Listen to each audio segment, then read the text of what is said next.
Hey y'all. So this is the continuation of our resurrection discussion. The last discussion we had was about how impossible it would be to create a religion and base it on the testimony of women in a first century context. That video converted bunches of people. And there's probably 2 or 3 of you left who are still holding on to your stubborn unbelief. But after this video, you will also be converted. All right. So, look, I want to talk about the crucifixion in this video, and specifically in the context of the Apostle Paul, 1 Corinthians 15, telling the Corinthians, I resolve to preach nothing among you other than Christ and Him crucified.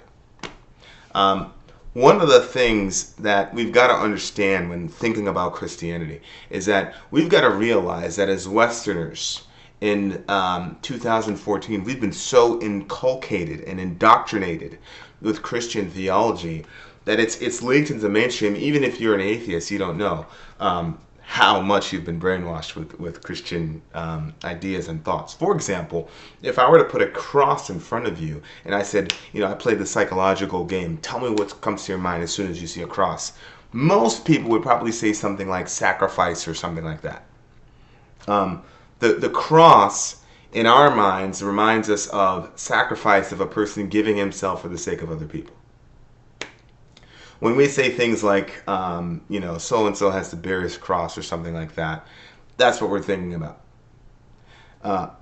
If you would have put the term cross in front of a first century Jew or a Roman, completely different story. We'll touch on that in a second.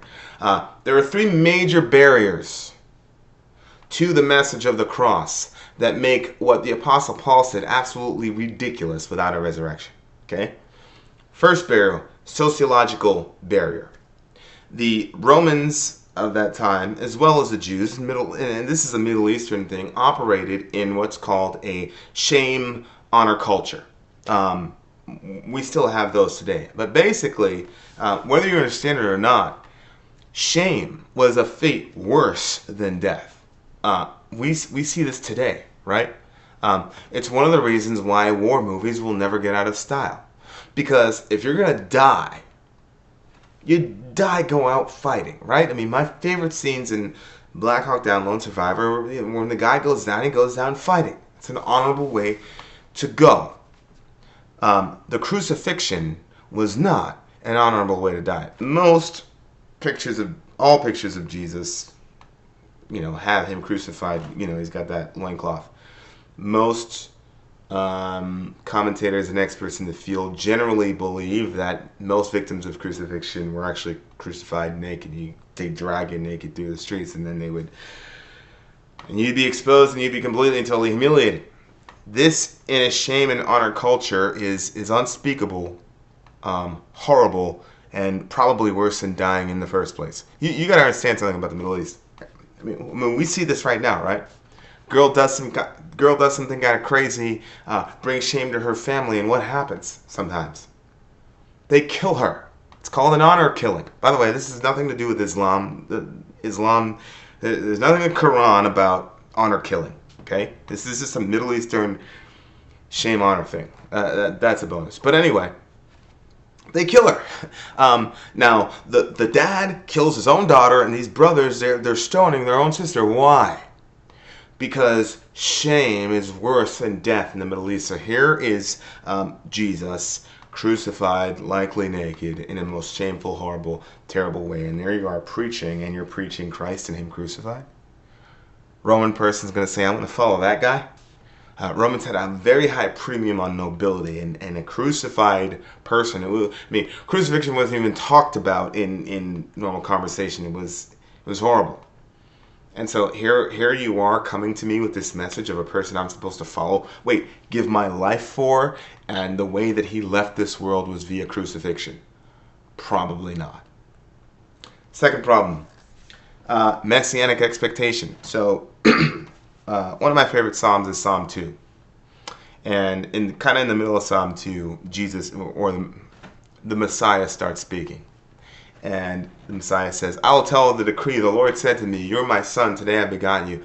Ask of me, and I will make the nations your inheritance, and the ends of the earth your possession. Now listen to how the Messiah is described.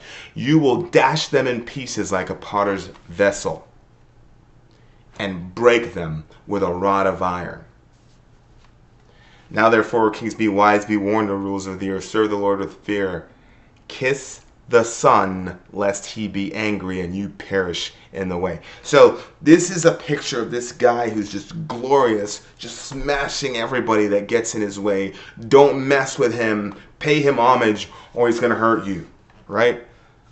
This is the messianic expectation that the Jews had, and for good reason. So you got to understand, there were other people that were claiming to be messiahs before Jesus. We'll get to that in the next video. But here you are, talking to your Jewish friend, and you're saying, Jesus is the Messiah. And they say, okay, so like the Romans, they're still here oppressing us. So like, where is he? This is a reason, in my mind, and read the narrative yourself, why Peter, when the Roman guards came after Jesus to have him arrested, what does Peter do? He pulls out a sword. Why? Because Peter's thinking, okay, all this peace and love stuff and love your enemy and blah, blah, blah, that's all nice gobbledygook, but when the chips are down, Jesus is going to go all jihad on these people because that's what the Messiah is supposed to do. And so that was what was going on in Peter's mind. So Peter pulls out this sword because he's thinking that Jesus is going to pull out a sword behind him. It's not what happened. Jesus submitted to this horrible, shameful death. And so he did not fulfill messianic expectations at that time. So preaching a crucified Messiah was an impossible sell. Remember, forget all of your Christian indoctrination that you've inherited. Think like a Jew in the first century. Matter of fact, think like a Jew now who doesn't believe in Jesus. The first thing they'll tell you is, he was a great guy, great teacher. He didn't get it done. Okay, third one, theological problem. Huge. Let me just read you the passage. This is Deuteronomy chapter 21, starting from verse 22. This is a Septuagint version of the Old Testament. This is the Bible that the Jews of Jesus' day had. Listen to this very interesting verse, and then you will tell me what the problem is for a crucified Messiah. But if there is sin in someone, there shall be a judgment of death, and he dies. You shall hang him on a tree. His body, however, shall not sleep on the tree. Rather, with a funeral, you shall bury him in that day. For all who hang on a tree are cursed by God.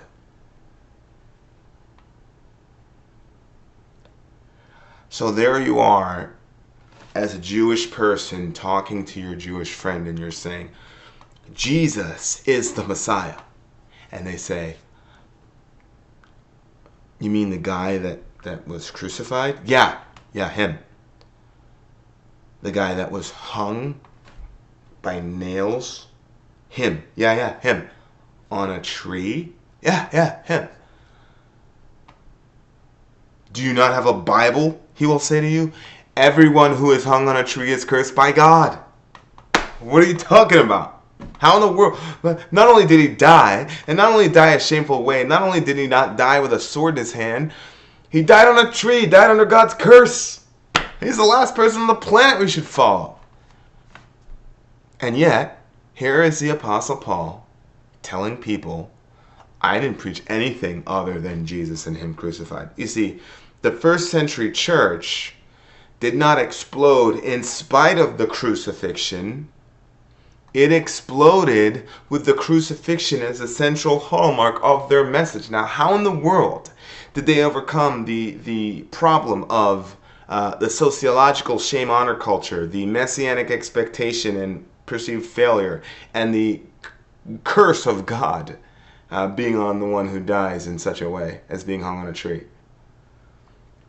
There had to be an event that happened that was significant enough in and of itself to counterbalance those problems. And I would submit to you, the only logical explanation would be that when you're being posed with all three of those problems, you say, yeah, he did die. Yeah, he did die in a shameful way. Yeah, he did die under the curse of God for our sins.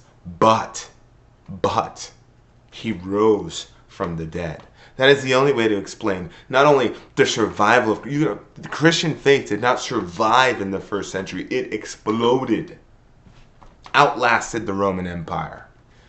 Well, I mean, we name our kids Peter and our dogs Nero, right? You can get the reference. Okay, anyway, I'm taking too long. I'm rambling now. So there you go. If you weren't a Christian before this video, you must be at the end of this video. All right, guys. Peace.